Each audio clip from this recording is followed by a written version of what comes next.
As trompas uterinas são órgãos essenciais para o encontro entre óvulo e espermatozoide. E quando esse trajeto está obstruído, o que fazer? Meu nome é Amanda Bedoski, sou médica especialista em reprodução humana e nesse vídeo eu quero falar mais sobre a função e como avaliar as trompas uterinas. Antes de começar aqui a falar mais sobre esse assunto, eu quero convidá-los a se inscreverem no nosso canal, porque a gente tem liberado conteúdos muito interessantes sobre reprodução humana e se você tem interesse nessa área, eu tenho certeza que os nossos conteúdos vão te ajudar e muito a entender mais sobre os assuntos.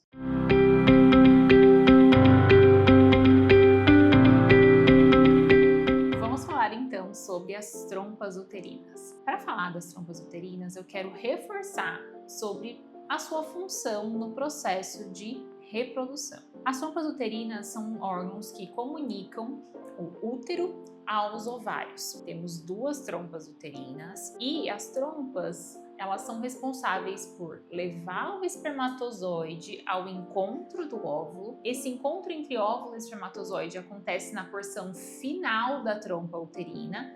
E aí, depois que se forma o embrião, esse embrião viaja pela trompa uterina de volta ao útero por 5 dias e chega na cavidade uterina no 5º dia de desenvolvimento, quando ele se implanta para evolução do futuro bebê. Tendo em mente esse papel essencial de favorecer e levar ao encontro dos gametas e também de transporte desse embrião nos primeiros dias de vida, entendemos que a trompa uterina é essencial. E quando suspeitar que você pode ter uma obstrução? Quais são os fatores de risco para uma obstrução, ou seja, um fechamento dessas trompas uterinas ou mesmo a perda da funcionalidade delas? Alguns fatores de risco são um histórico de cirurgias abdominais, como apendicite, cirurgias para tratamento de infecções pélvicas agudas, ou mesmo cirurgias para tratamentos de endometriose, que também é uma condição que pode levar a um não funcionamento das trompas uterinas adequadamente, ou mesmo se essa paciente já teve uma gravidez ectópica, que a gente fala, que é aquela gravidez que acontece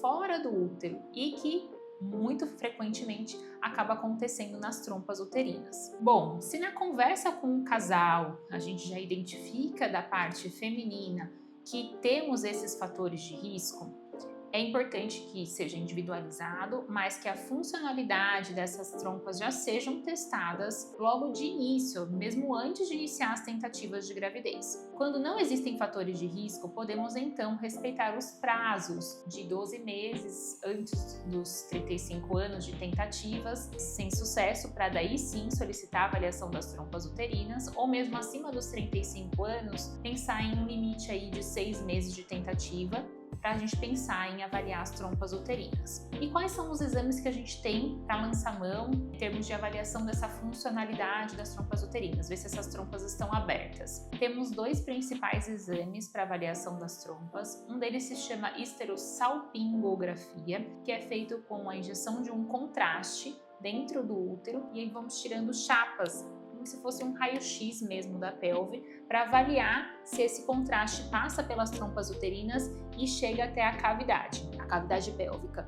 Ou a histerossonografia, que é um exame que a gente avalia por meio da ultrassonografia também, a perviedade das trompas uterinas e a sua funcionalidade. Identificar se há ou não uma obstrução nas trompas uterinas é essencial para direcionar da melhor maneira possível os tratamentos de reprodução assistida, pois quando identificamos, por exemplo, uma obstrução tubária bilateral, isso pode mudar completamente a nossa visão e indicação de tratamentos. Obstrução nas trompas uterinas, na maior parte dos casos, não leva a um sintoma clínico específico. O histórico pessoal dessas pacientes é o que vai levantar ao maior risco para obstrução, e aí, com um especialista, direcionamos sobre se há ou não a necessidade de investigação.